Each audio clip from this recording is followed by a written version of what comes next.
First ever factory outlet Mukunda jewellery KPHB Kothapet Khammam Somajiguda Hanamkonda. నమస్తే రమగారు. నమస్తే జయ.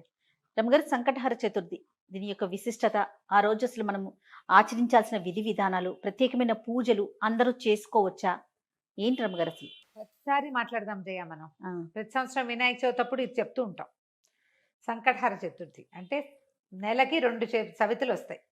మనం ఎట్లా వెళ్తాం, మన కాలం ఎలా నడుస్తుంది, మంది డేట్ల ప్రకారం పోతుంది. అవును, 1, 2, 3, 4 నుంచి 30 దాకా లేదా 31 దాకా, కొండకుతో 27, 28 దాకానే. అంతే అంతే. అయితే మన హిందూ దీని ప్రకారం, భారతీయ పాత విధానం ప్రకారం చాంద్రమానం నడుస్తుంది. ఈ చాంద్రమానం అంటే చంద్రుడి యొక్క కదలికలతో మన డే మారుతుంది అనమాట. తిథులు అంటాం వాటిని మనం. 28 ఇవి ఎట్లా పోతాయి? 28 కాదు, పోనీ 29, 30 చేసుకుందాం దాన్ని. పాడ్యమి నుంచి మొదలు పెట్టుకుని పౌర్ణమి దాకా 15. ఓకే. అక్కడి నుంచి 16వ రోజు నుంచి మళ్ళీ పాడ్యమి నుంచి మొదలు పెట్టుకుని అమావాస్య దాకా. ఓకే. ఇట్లా మన తిథులు నడుస్తూ ఉంటాయి. ఇందులో ప్రతి నెల 2 పాడ్యములు రావాలి, 2 విధియలు, 2 తదియలు, 2 చవితులు, 2 పంచములు, 2 షష్ఠులు, 2 సప్తములు, అన్ని 2, 2, 2 రావాలి. 2 రానివి ఏమిటి? ఒకటి పౌర్ణమి, రెండోది అమావాస్య. అవి మాత్రం సింగిల్ డేట్స్. చతుర్దశులు, త్రయోదశులు, దశములు, ఏకాదశులు అన్ని 2 రావాల్సింది. ఏకాదశి నియమం మనకి సాధారణంగా ఉంటుంది. ఎట్లా? శుక్ల ఏకాదశి, బహుళ ఏకాదశి. ఏకాదశి నాడు ఉపవాసం ఉండటం, ద్వాదశి నాడు ద్వాదశ పారణ చేయటం మన తాలూకు హిందూ సంప్రదాయం. అలాగే హిందూ సంప్రదాయం ప్రకారం నెలలో వచ్చే 2 చవితులని మనం వినాయక ఆరాధన చేయవచ్చు. ఓకే. ఈ చవితి ఆరాధన మనం ప్రత్యేకంగా ఎప్పుడు చేస్తాము? వినాయక చవితి చేసుకుంటాం. ఒక శుక్ల చవితి సంవత్సరంలో ఒక్కసారి, వినాయక శుద్ధ చవితి నాడు, అది మన భాద్రపద శుద్ధ చవితి నాడు వినాయక వ్రతకల్పం చేసుకుంటాం. వినాయకుడి పుట్టినరోజని, ఆ రోజునే ఆయనకి గణాధిపత్యం లభించిందని, వాళ్ళు ఆయన్ని పూజిస్తే అన్ని విఘ్నాలు తొలగిపోతాయని గణాధ్యక్షుడని ఆయన్ని కొలుచుకుంటాం.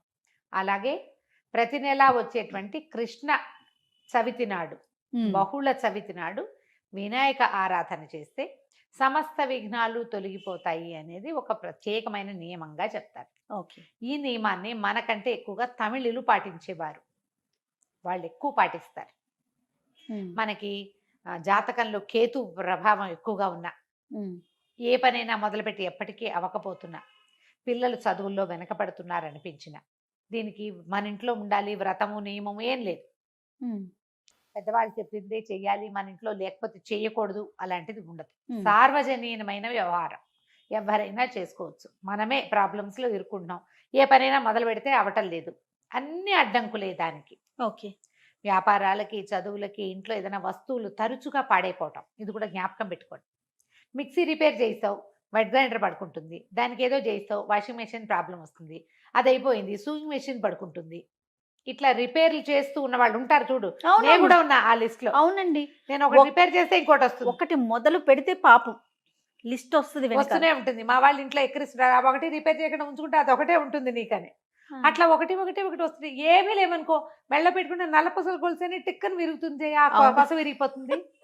నిజంగా నిజం రమ్మ గారు. చెవిదుద్దులు సీలలు విరిగిపోతాయి. కొంతమంది జాతకాలు ఉంటాయి చూడండి,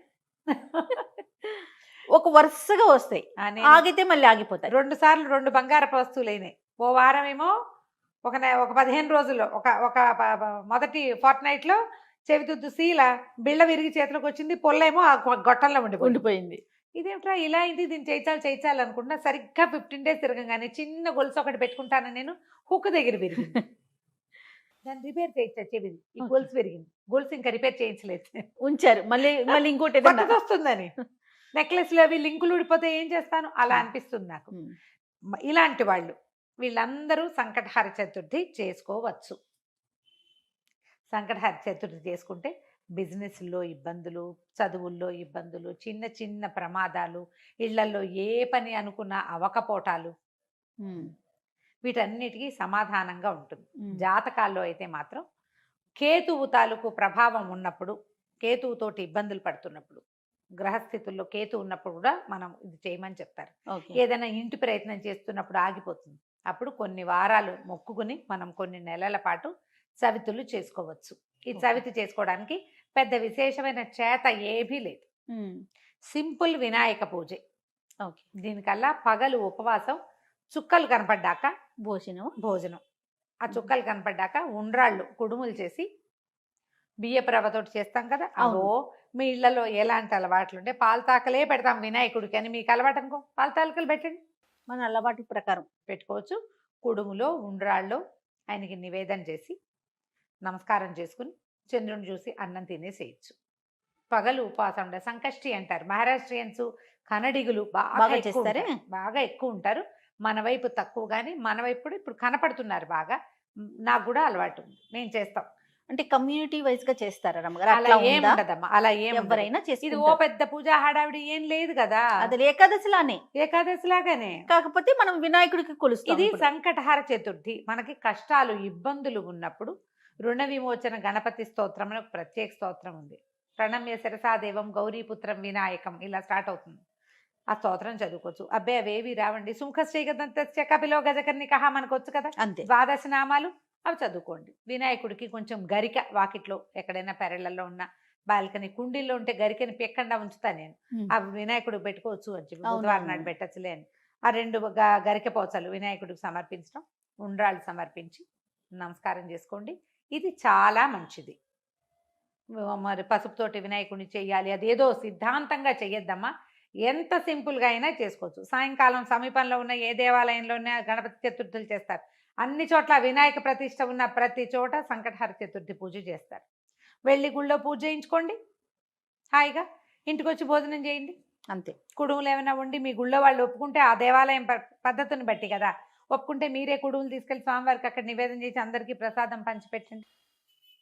వినాయకుడికి వచ్చిన బెల్లం ముక్క నివేదన పెట్టడం ఒక అలవాటుగా చేసుకోండి. మనకి ఇలాంటి సమస్యలు ఉంటే కనుక తప్పకుండా కొంచెం బెల్లం నివేదన పెట్టడం, వినాయకుడి కోసం ఒక దీపారాధన చేయటం, దీపం పెట్టుకోవటం, దీపం పెట్టగానే వినాయకుడికి సంబంధించిన శ్లోకం చదువుకోవటం, ఓ బెల్లం ముక్క ఖచ్చితంగా నువ్వు పళ్ళు పెట్టు పాలు పెట్టు అవి ఏమైనా పెట్టుకో, వినాయకుడికి బెల్లం ముక్క పెట్టాలి.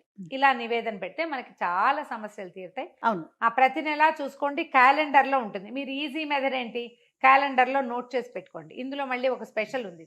మంగళవారాలు గనక ఈ చతుర్థి వస్తే చాలా విశేషం. అంగారక చతుర్థి అంటారు దాన్ని. అది చాలా విశేషమైంది. అది ఎక్కువ సమస్యలు తీరుస్తుంది, ఇంకా ప్రాబ్లమ్స్ తీరుస్తుంది.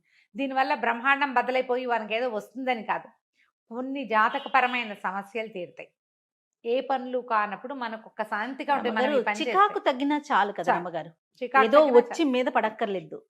జస్ట్ మనకు ఉన్న ఆ చికాకు, ఆ బాధ, మనసు శాంతిగా ఉంటే అదే చాలు, అదే చాలు. అంతకంటే ఆటోమేటిక్ గా సమస్యలు పరిష్కారం అవుతాయి. అవును, అలా చేసుకోవచ్చు. మంగళవారం చతుర్థి వచ్చిందనుకో ఇంకా కంఫర్టబుల్గా ఉంటుంది. ఒక 40 చేయొచ్చు, ఇవి 40 చేయొచ్చు, 21 చేయొచ్చు, 5 నేను 7 లెక్క పెట్టుకుని కూడా చేస్తా.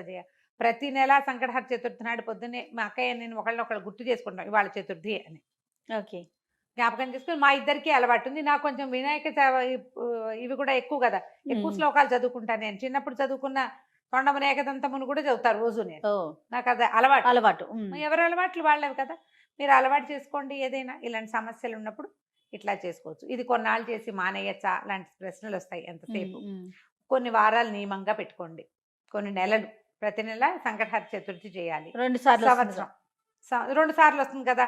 మీరు కృష్ణ చతుర్థి మామూలు చతుర్థి కూడా చేసుకోవచ్చు. లేదా నేను సంకష్టే చేస్తాను అంటే కనుక సంకష్టులు మాత్రమే చేసుకోవచ్చు, సంకటహర చతుర్థి మాత్రమే చేసుకోవచ్చు. ప్రతి నెల చేస్తే ఇప్పుడు సంవత్సరం చేద్దామని మొక్కున్నాం అనుకోండి, 12 అవుతాయి. ఒకవేళ మధ్యలో ఒక నెల పీరియడ్ వచ్చింది, ఆడవాళ్ళకి సమస్యలు వస్తాయి, ఇంకోసారి మళ్ళీ మొదలు పెట్టక్కర్లేదమ్మా, కంటిన్యూ చేసుకోవచ్చు. దీనికి మీరు ఈజీ మెథడ్ ఏంటంటే, ఇప్పుడు స్మార్ట్ ఫోన్లు వచ్చినాయి కాబట్టి స్మార్ట్ ఫోన్లో చూసుకుని పెట్టుకోండి డేట్లు. నేనైతే క్యాలెండర్లో రౌండ్ ఆఫ్ చేసి పెట్టుకుంటా ఇవాళ చతుర్థి అని. వాళ్ళు కూడా ఎర్ర వినాయకుడు బొమ్మ వేస్తుంటారు, అక్కడ వినాయకుడు బొమ్మ కనపడుతుంది, టీటీడీ వాళ్ళ దాంట్లో కనిపిస్తూ ఉంటుంది. సో గుర్తుపెట్టుకుని ఆ రోజున మీరు చేయవలసింది ఏంటి, వినాయకుడికి సంబంధించిన స్తోత్రం చదువుకోవటం, 2 గరిక పోచలు తెచ్చి వినాయకుడికి సమర్పించడం, కొంచెం కుడుములో ఏవైనా నివేదన చేయటం, పగలు ఉపవసించి చంద్రుడు కనపడ్డాక దండం పెట్టుకుని భోజనం చేయటం చేసి చూడండి. మీకు చాలా ఇబ్బందులు తొలుగుతాయి. పెద్ద విశేషంగా ఏదో మాత్రం కాదు, మంచిది. మీకు ప్రధానమైనది ఏంటంటే ఇబ్బందులు తొలుగుతున్నట్టు కనపడుతుంది కానీ. రైట్ అమ్మగారు, నమస్తే. నమస్తే. సుమన్ టీవీలో మీ పర్సనల్ అండ్ బిజినెస్ ప్రమోషన్స్ కోసం కింది నెంబర్కి కాంటాక్ట్ చేయండి.